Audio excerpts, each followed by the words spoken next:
দেশের সকল শিক্ষা প্রতিষ্ঠানে ভর্তি ও সরকারি চাকরিতে কোটা বৈষম্যের প্রতিবাদে প্রতিদিনের ন্যায় আজও সারা দেশে চলছে সংস্কার আন্দোলনের সমর্থনে শিক্ষার্থীদের সড়ক অবরোধ ও বিক্ষোভ মিছিল।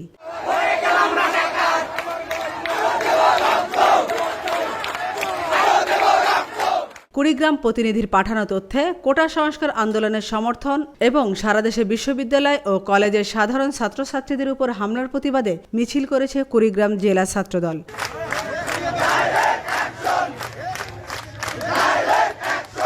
সকালে মুক্তারপাড়াস্থ জেলা বিএনপির কার্যালয়ের সামনে থেকে মিছিল বের হয়। এতে পুলিশ বাধা দিলে দাদা মোড়ে সমাবেশ অনুষ্ঠিত হয়।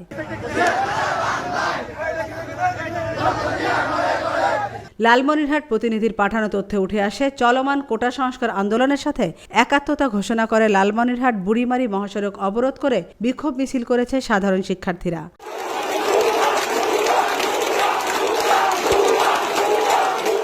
এদিকে খুলনার নতুন রাস্তা মোড়ে কোটা সংস্কারের দাবিতে শিক্ষার্থীরা রাজপথ অবরোধ ও বিক্ষোভ মিছিল করে।